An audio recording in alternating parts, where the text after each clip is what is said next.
माननीय प्रधानमंत्री जी, इस वक्त हमारे बीच में एक माँ मौजूद हैं जो कि बेसिकली असम से हैं पर दिल्ली में रहती हैं, थोड़ा परेशान है और उनकी प्रॉब्लम मुझे लगता है कि बहुत कॉमन प्रॉब्लम है। कुछ कहना चाहती हैं मधुमिता सेनगुप्ता। आदरणीय प्रधानमंत्री जी नमस्कार। मेरा नाम मधुमिता सेनगुप्ता है। मेरा बेटा कक्षा 9वीं का छात्र है। महोदय, पहले मेरा बेटा पढ़ाई में बहुत अच्छा था, टीचर्स अप्रिशिएट करते थे, लेकिन अभी कुछ समय से ऑनलाइन गेम्स की तरफ उसका झुकाव कुछ ज़्यादा ही बढ़ गया है, जिसके कारण उसकी पढ़ाई पर फ़र्क पड़ रहा है। मैंने उसे बहुत समझाने की कोशिश की है, लेकिन मुझे लगता है मैं असफल हूँ। कृपया मेरा मार्गदर्शन कीजिए कि मैं इस स्थिति को कैसे संभालूं। धन्यवाद। माननीय, कृपया इस पर अपने विचार प्रकट करें।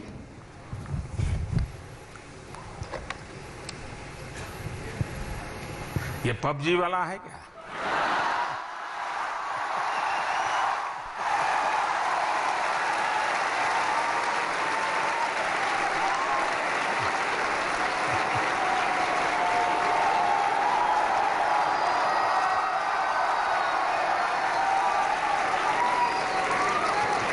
या तो फ्रंटलाइन वाला होगा।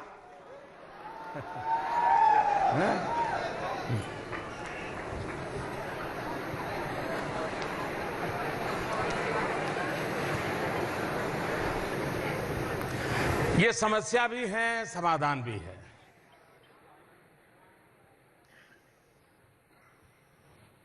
हम ये चाहें कि हमारे बच्चे टेक्नोलॉजी से दूर चले जाएं, फिर तो वो एक प्रकार से अपने सारी जिंदगी से एक प्रकार से पीछे की तरफ जाना शुरू होगा।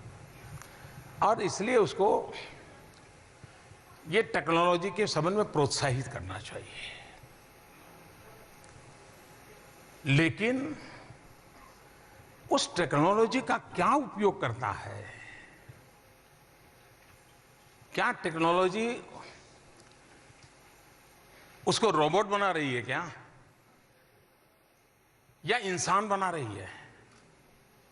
अगर माँ बाप थोड़ी रुचि लें, कभी खाना खाते समय चर्चा करें टेक्नोलॉजी की, कि बताइए भाई इन दिनों क्या चल रहा है, टेक्नोलॉजी के क्षेत्र में क्या नया आया है, किस प्रकार के नए नए ऐप्स आए हैं, उसमें क्या होता है, तो उस बच्चे को लगेगा कि मैं जो कर रहा हूं मेरे माँ बाप हो सकता है मेरी मदद करेंगे।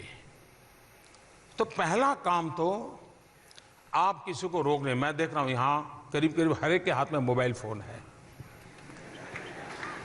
हो सकता है कुछ लोग यहां प्रधानमंत्री के कार्यक्रम में होंगे, लेकिन कोशिश करते होंगे दोस्त को बताने के लिए मैं यहां बैठा हूं।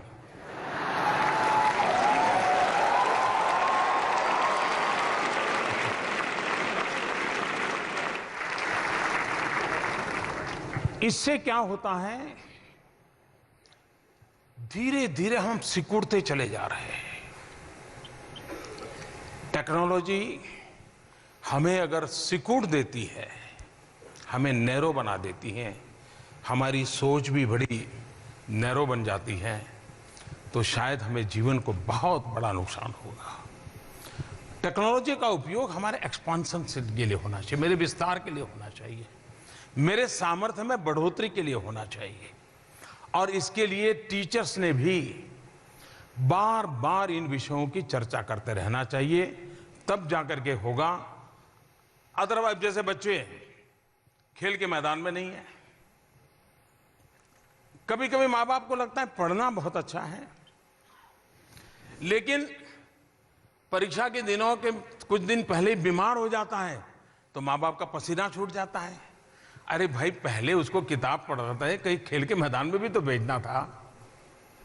आप में से कभी सोचिए, मैं कभी मेरी बच्चों के साथ बातचीत करने का मेरा ये पिछले मुख्यमंत्री साहब तब से एक लगातार कार्यक्रम चल रहा है। अब रूप उसका रंग बदलता जाए, लेकिन मैं करता रहता हूं। मैंने देखा है कि मैं कभी बच्चों को पूछता था कि कितने बच्चे हैं जिनका दिन में 4 बार मेहनत करने के कारण पसीना आया है शरीर पे। आप हैरान हो जाएंगे, गांव के बच्चे भी कहते थे नहीं ऐसा तो नहीं होता है। अब ऐसी कैसी जिंदगी? हंसना खेलना खुले मैदान में ये जीवन का हिस्सा होना चाहिए।